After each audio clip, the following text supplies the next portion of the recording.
sa sarili ko na okay lang kasi asawa kita eh. Mahal kita, Helen.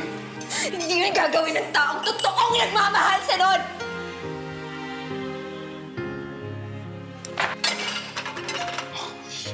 What's wrong?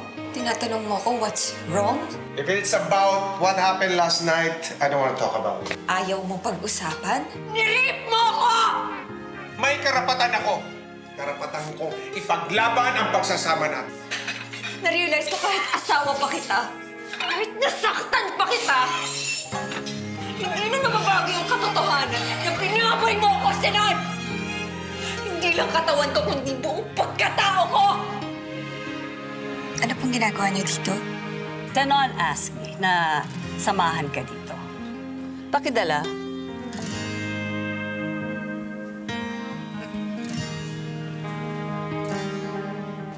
Mahirap talaga maging mabuting asawa. Kailangan kayanin mo ang lahat-lahat kahit anong sakit.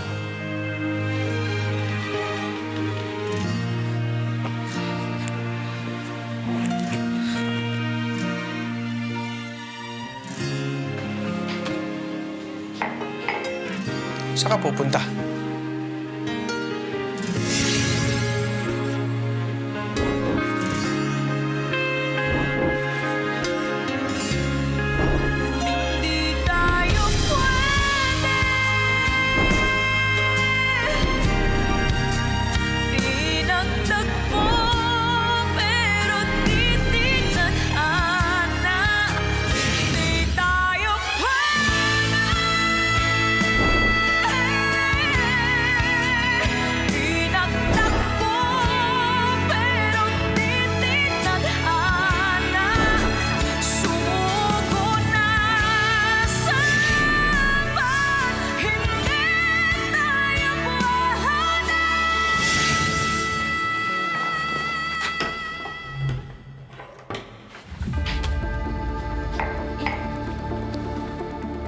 Saan ka pupunta?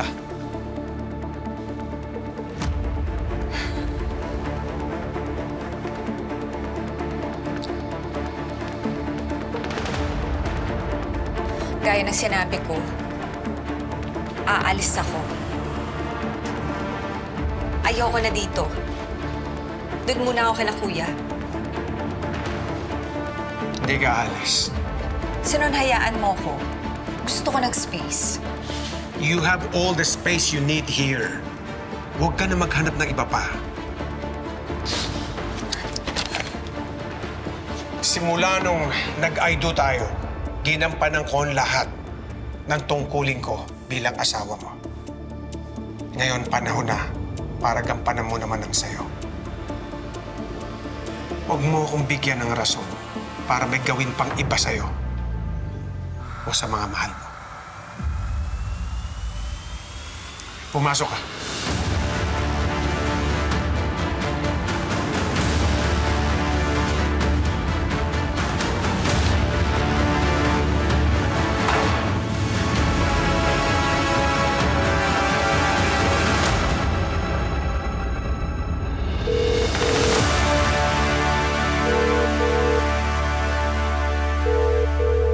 Sinasabi ko na nga ba eh, nilalayo si Helen eh. Ano? Ano ba nangyayari? Bakit umabot sa ganito? Halimaw talaga yung Sinon na yun eh. Halimaw. Teka, hindi ko maintindihan. Eh, alam mo naman yung ginawa niya kay Rod sa Amerika, di ba? Oh, yung hate crime. Yun yung dahilan kung bakit siya nakipaghiwalay kay Helen, yung ginawang panggigipit ni Victoria. Ano? May ganon? Oo, inutusan ni Sinon si Victoria para ipakulong si Rod at magpanggap na crazy obsessed girlfriend. Kaya nakipaghiwalay si Rod dahil binantaan siyang masasaktan lang si Helen at yung pamilya niya. Lahat-lahat na yun. Si Sinon na may kasalanan. Linano niyang lahat para lang makuha si Helen. Teka, so ibig sabihin, yung buong relationship ni Helen kay Sinon ay kasinungalingan? May pagmamanipula, ganon? At hindi daw aksidente yung pagkamatay ng asawa ni Sinon, sabi ni Victoria. Kaya nga ako kinakabahan dyan para kay Bunso eh. Kaya din bumalik ng Amerika si Rod para wala ng gulo.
Ikaw ba talaga yan?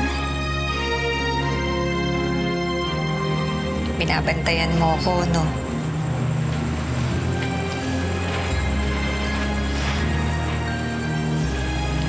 Miss na kita.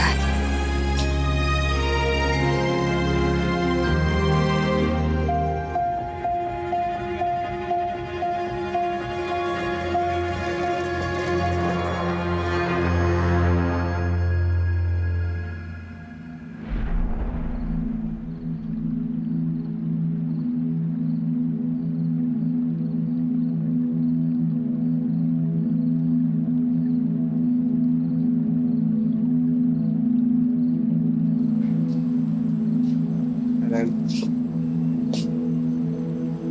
tatakas ka na naman ba? Hindi. Bakit ka nasa labas?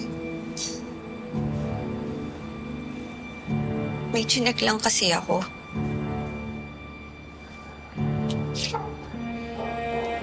Ano i-check mo rito sa labas? Bakit kailangan mong pakomplikahin ang buhay natin? Simple lang naman ang inihiling ko sa'yo. Sa bahay ka lang. Di ba nangako ka nga na you will take care of me? Dahil may sakit ako sa puso. Mahirap bang gawin yun? Sana nasasaktan ako. Hindi ka ba nadadala? Paulit-ulit na lang tayo. I'm sorry, Han. Sorry. Sorry.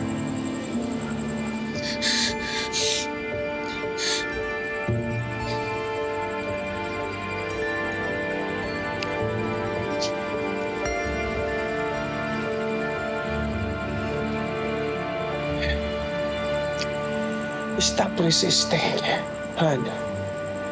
Dadali ang buhay natin. Kapag sumunod ka lang sa akin.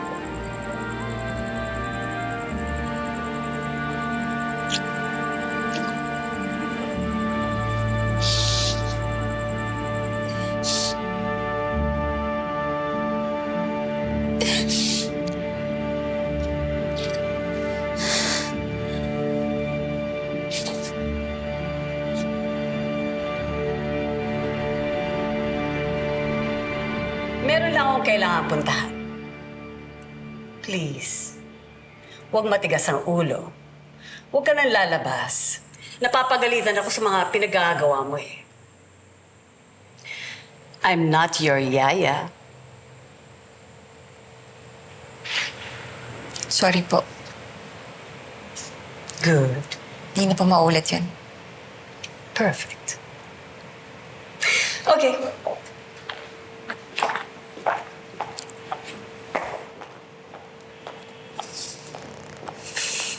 Let's go! Sa mga pinta!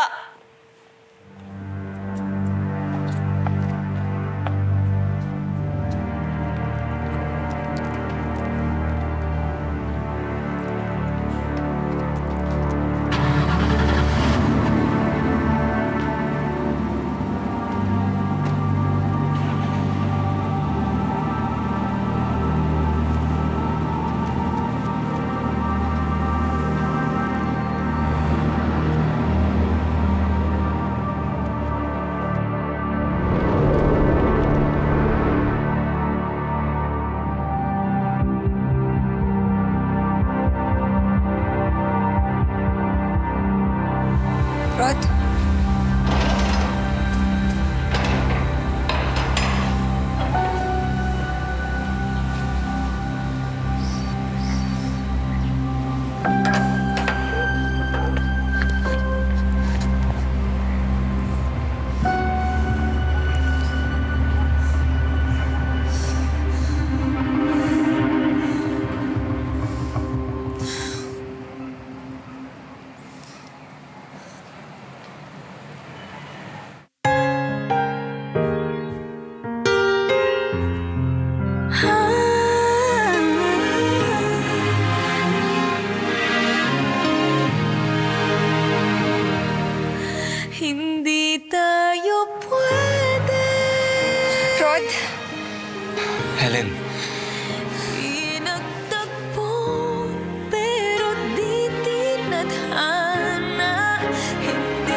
Hindi ko kayang iwan ka.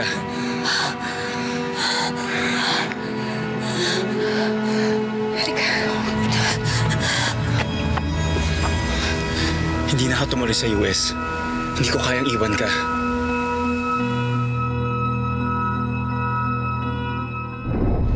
Wala na atrasan to ah. Sure ka na ba talagang hindi ka sasama?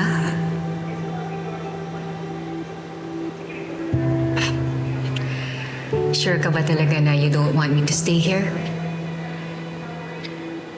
Mas ligtas ang buhay mo kapag nasa US ka.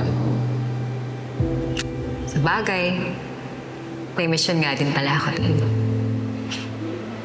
Secondary na lang yan. Basta, I'm just a phone call away if you need anything.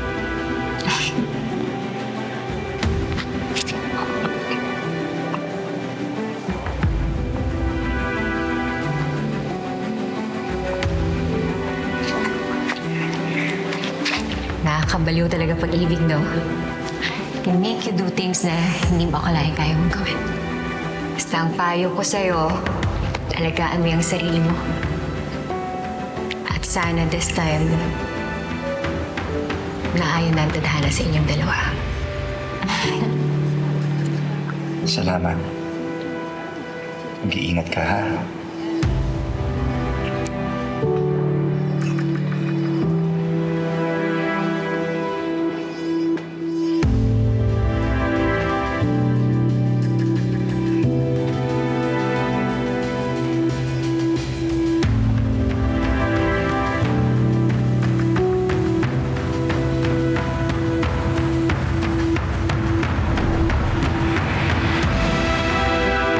Kahit nakita kong masaya ka na ulit sa piling niya.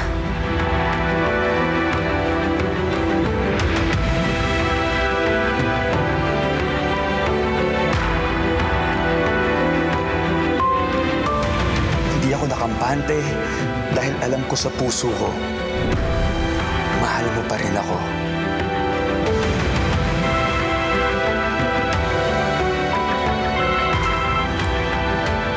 Salamat. Padala mo lang sa akin lahat ng dapat kong pirmahan.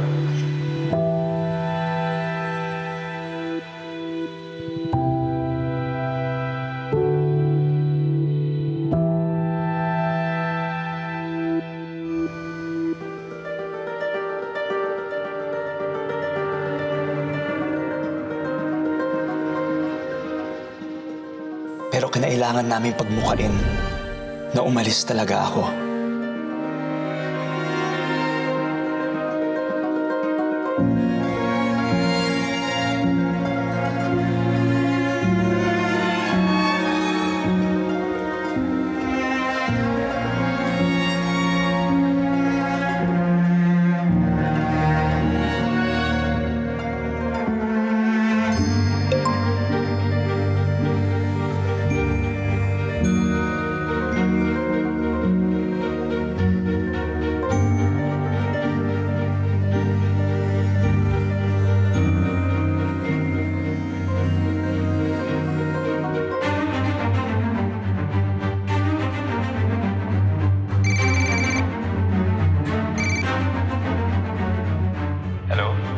Ano itong pinapost mo?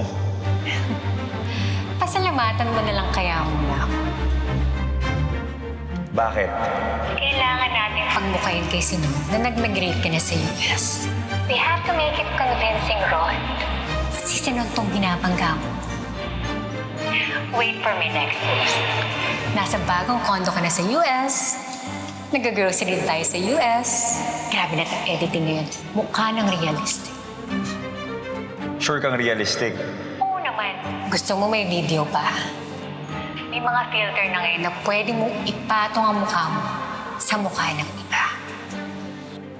Talaga? Yes, kaya huwag ka na mag-alala. Mag-focus ka na lang sa mga dapat mong gawin dyan.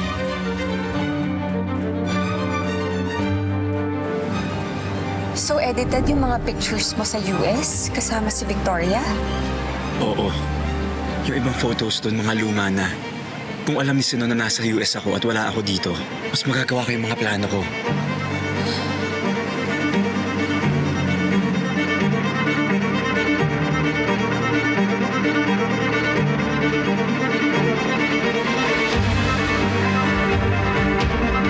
Kung alam ni Sinon na nasa US ako at wala ako dito, mas magagawa ko yung mga plano ko.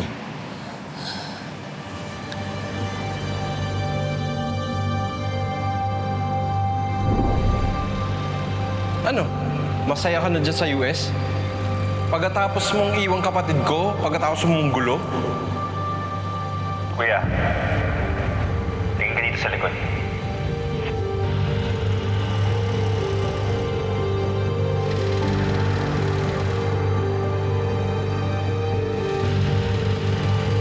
So hindi ka magtatagal dito? Hindi. Plano ko nang itakas ang kapatid mo. Yan, mabuti yan. Dapat noon mo pag ginawa yan. Alam mo bang hindi namin makontak si Helen? Kutob ko talaga, nilalayo siya sa amin ng hayop na Sinon na yun eh. Kaya nga kailangan ko nang magpakita kay Helen. Ano bang plano mo? Kailangan mo lumipat ng bahay, kuya. Kayong dalawa ni Helen, gaya ng ginawa ko sa pamilya ko.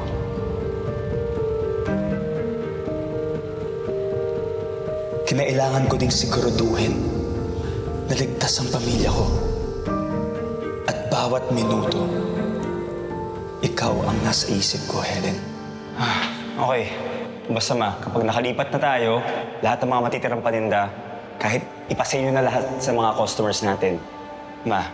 Kung kukulangin ka, ako na po bahala sa inyo. Basta ang importante ay makalipat na kayo at ligtas kayo. Eh bakit pa natin ginagawa to, anak? Eh okay naman tayo Dahil mahal ko si Helen. At lalong mahal ko rin kayong lahat. Kaya importante sa akin na ligtas kayo. Delikado kalaban tong si Sinon. Hindi ko alam kung anong pwede niya magawa para masaktan ako. Kaya naninigurado lang ako. Paano ang school namin? Oo nga, hindi ako pwedeng huminto tsaka lumipat ng school. Kayo mag-aalala, walang magbabago sa pag-aaral ninyo.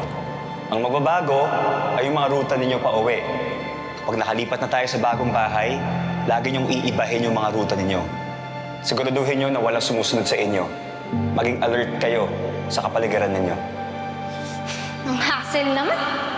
Althea, hassle na kung hassle. Pero importante ay ligtas tayong lahat. Gagawin ko lang to dahil alam ko nasa kapahamakan si Helen. Susuportahan ko laban mo para sa pag-ibig, anak. Dahil sa pag-ibig na yan, nagkakandaleche-leche na tayo. Bad trip? Althea!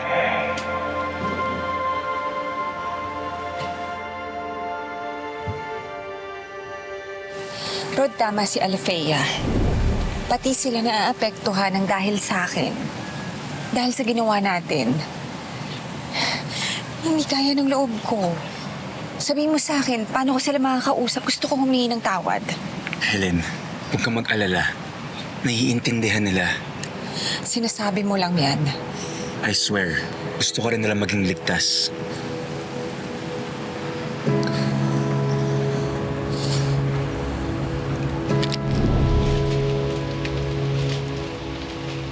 Althea, I'm sorry. Dapat lang. Dahil sa pagmamahal mo sa babaeng yan, nadadamay kami. Pati kami, kailangan namin alalahanin yung kaligtasan namin. Bakit hindi mo na lang i-let go si Ate Helen nang matahimik na tayong lahat? Althea, dahil delikado ang buhay ng Ate Helen mo kapag pinabayaan ko siya. Pwede niyang ikamatay. Gaya nung dating asawa ni Sinon. Ganun ba kalala yung Sinon na yun? Kaya sana maintindihan mo.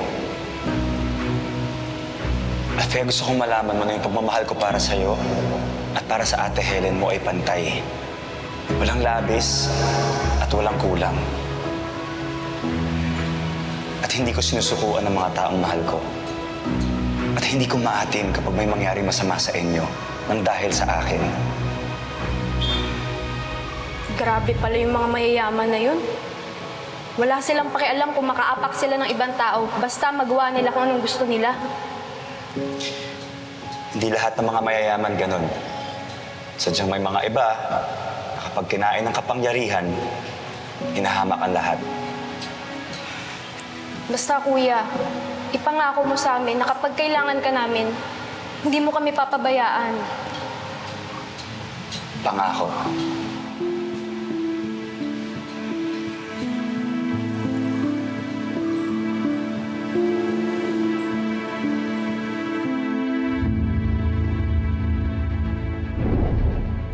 Handa na ako, Helen.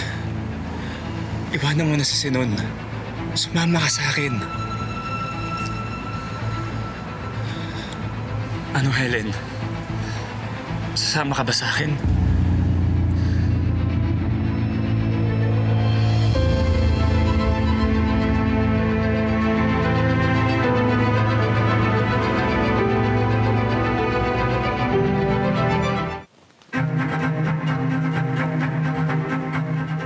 Sinon?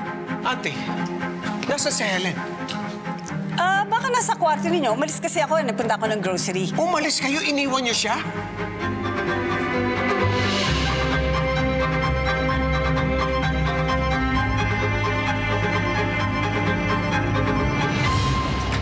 Helen?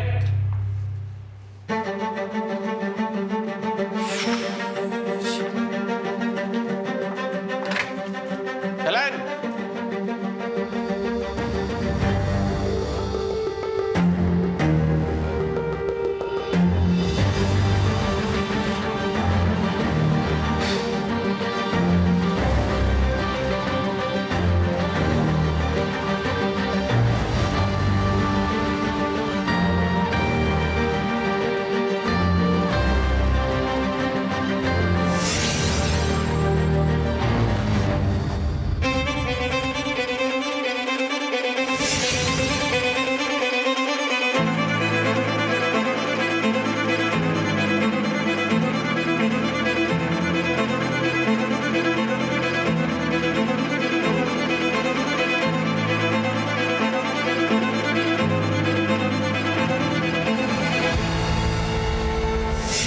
Paano nakatakas sa inyo si Helen?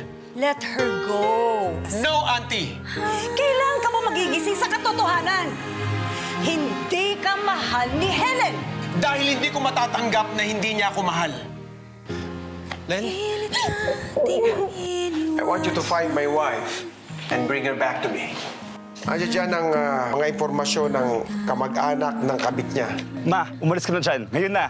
Mahirap talagang maghanap ng isang taong ayaw magpahanap. Nakatanggap ako ng text kay Victoria. Sabi niya, nasa US daw si Rod. May kutob ako na si Rod ay nasa bansa pa rin. Hindi ako bibitaw. Pangako yan. Hanggang dulo. Hanggang dulo. Breaking news! Ayon sa press release ng Aurelio Group of Companies, nagsampa sila ng kasong embezzlement laban kay Helen Bautista Aurelio. Kung may nakakaalam sa kinaroroonan ni Mrs. Helen Bautista Aurelio ay ipaalam lang sa kinauukulan. Saan ka pa kasi? Sabihin mo na, pupuntahan kita ngayon din. Nakita ko sa TV yan! Ano, artista? Hindi! Okay ka na ba, Milab? Ano nakain mo? Pinagsamantalahan niya yung kahinaan ko. Pinilit ka ni Sinon? Hayop siya! Rod, saan ka pupunta? Papatayin kay Sinon na yan! Dampit natin si Helen. Asawa ko ni Helen. It is my job to find her and bring her back to me.